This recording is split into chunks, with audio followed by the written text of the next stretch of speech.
Hello, friends. This is Dave Hurwitz, executive editor at ClassicsToday.com, here with an absolutely fabulous, amazing, terrific recording that Jed Disler has already reviewed on ClassicsToday.com, but I wanted to give it a second zotz because it deserves it. It's Dvořák's Poetic Tone Pictures, performed by Leif of Andsnes. Now, this is Dvořák's biggest and greatest piano work. He's not a composer known for piano works, but the idea that he couldn't write piano music is just so unbelievably stupid. He was a pianist of considerable ability. He played the organ. He played, the viola and the violin as well. He was a string player. He was a performing musician all his life. And, the piano concerto has this reputation of being just very unpianistic, which apparently it is. But that's deliberate. It's not because he couldn't look at like a Chopin piano concerto or a Mozart or a Beethoven and say, oh yeah, that's how you do it. He just decided for whatever reason he didn't want to do it that way. This is gorgeous piano music, first of all. No one has suggested that it's awkward or not sufficiently virtuosic, and it is a major work. The entire piece, let me see.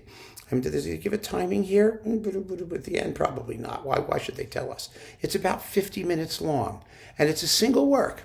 It consists of 13 movements, and the movements are marked Twilight Way, Toying, or Gaming, or Jesting, in the Old Castle, like pictures in an exhibition, right? Well, Dvořák didn't know that, so. Spring Song, Peasant's Ballad, Sorrowful Reverie, a Furiant, that Czech dance, with the first of the Slavonic dances is a Furiant, Goblin's Dance, Serenade, Bacchanalia, Tittle Tattle, At the Hero's Grave, and On the Holy Mountain.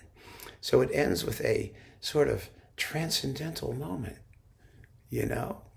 not with a bang. It ends with a rhapsodic and very, very beautiful conclusion. But the whole piece is glorious. It's absolutely glorious. No pianists pay any attention to it. Well, here we do get timings, at least, of individual movements. But it's very funny. I have to give Andsnes just enormous credit for taking this piece and actually learning it and performing it superbly. Because up until this point, the only people who do these things are those super fun pianists who are very good, who do complete Dvořák piano music boxes. And another one just came out, and it's sitting right over here somewhere, and I have to talk about it. It's I don't know, it's somewhere in a pile, I think, that I haven't moved to Connecticut yet. But it's great stuff. There's a lot of really fine Dvořák piano music. And there's a lot of fluff, because that's what piano music people wrote in those days for the most part. For domestic consumption, they wrote fluffy bits.